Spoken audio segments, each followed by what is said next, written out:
Ouais, c'est vrai que ça a été une blessure assez longue. C'est la première fois que je me blesse aussi longtemps. Après, avec les kinés, j'ai bien travaillé. On a mis plusieurs protocoles en place pour que je revienne le plus vite possible. Et maintenant, je suis de retour sur le terrain, donc je suis content. Mais c'est vrai, quoi, c'était long. Comment on vit cette longue absence? Enfin, vous n'avez pas beaucoup de l'équipe. C'est compliqué, comme j'ai dit, j'avais pas l'habitude d'être éloigné des terrains aussi longtemps. Je voyais l'équipe jouer, ça me démangeait de jouer avec eux. Mais ça fait partie de la vie d'un footballeur, donc on est obligé de faire avec. C'est difficile de revenir quand c'est une dynamique un peu négative justement dans l'équipe ou au contraire on essaie d'amener un peu de bonne humeur et de Non, bien fraîcheur. sûr. On essaye de ramener de la bonne humeur. Après, je ne vous cache pas que ça aurait été plus facile si on était dans une spirale un peu plus positive.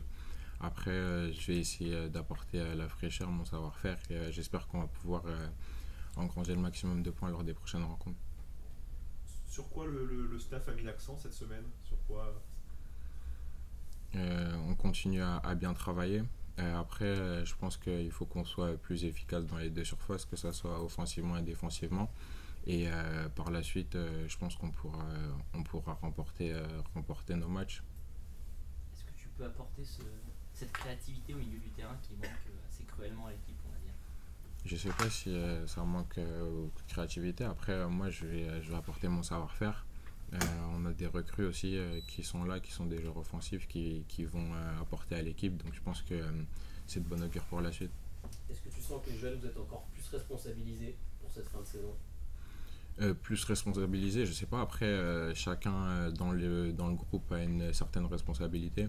Nous, les jeunes, on essaie d'apprendre au maximum avec les plus anciens pour montrer ce qu'on sait faire et créer cette alchimie dans le groupe pour qu'on puisse remporter le plus de matchs possible. Vous avez une grosse carte à jouer peut-être sur cette fin de saison. Oui, bien sûr, on a une grosse carte à jouer. Après, on a des objectifs collectifs qui passent avant tout. Après, par la suite, il y a les objectifs individuels, mais je pense que le plus important, c'est de repartir sur une série de victoires.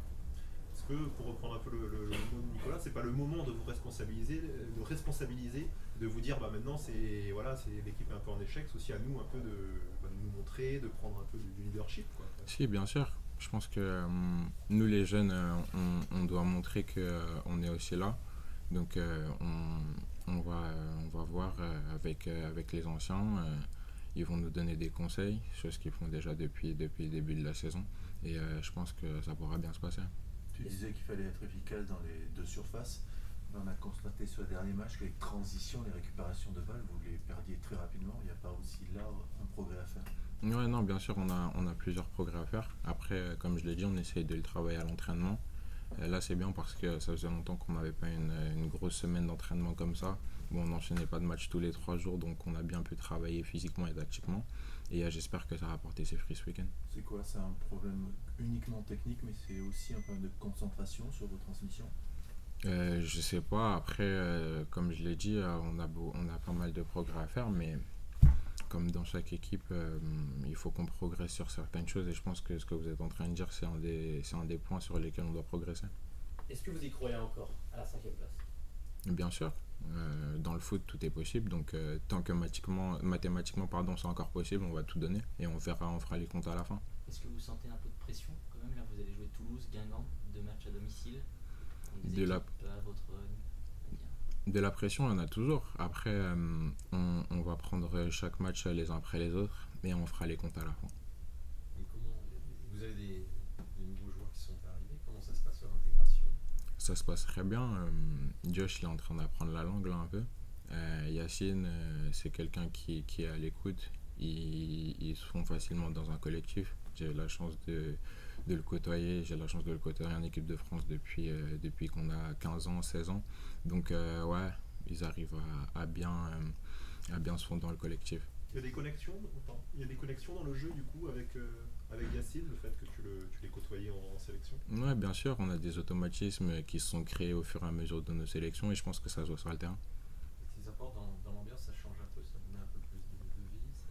Ouais, bien sûr. Quand il y a des nouveaux joueurs, il y a forcément une nouvelle dynamique qui se met en place.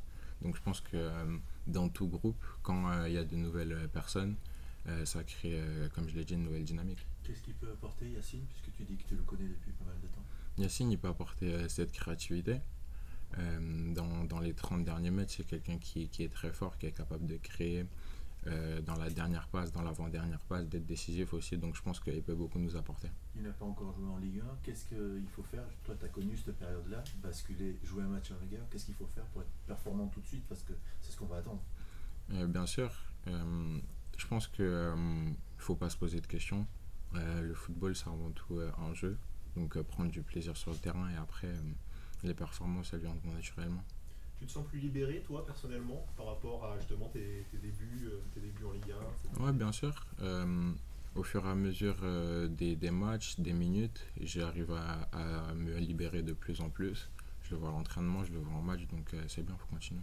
Qu'est-ce que tu as appris, justement? Qu'est-ce que tu dis que tu as appris sur tes Je pense que là où j'ai le plus appris, c'était surtout lors de la Coupe d'Europe, où on a vu que le niveau entre la Coupe d'Europe et la Ligue 1, c'était complètement différent. Au niveau de la qualité des joueurs, l'intelligence de jeu, etc. Donc je pense que ouais, ça m'a beaucoup servi. Marquer peu de buts, est-ce que tu vois, déjà, ça peut être une bonne solution pour Ouais, je pense que ça peut être une bonne solution. Si le club l'a recruté, c'est qu'ils estiment qu'il est capable de nous apporter offensivement. Donc on le voit à l'entraînement, c'est quelqu'un qui est très juste devant le but. Donc j'espère qu'il pourra réitérer ses performances lors des matchs. Qu'est-ce que vous, les deux milieux devant la défense, vous pouvez apporter en plus justement pour aider offensivement? Est-ce que quelque part vous dites qu'il faut se projeter plus? Est-ce que c'est dans le liant? Est-ce que vous en avez discuté un petit peu? On n'en a pas forcément discuté. Après, c'est vrai qu'on doit apporter offensivement. Lors des transitions def-off, on doit se projeter vers l'avant pour permettre de créer le surnombre devant. C'est bon? On reste là-dessus. Merci. Merci.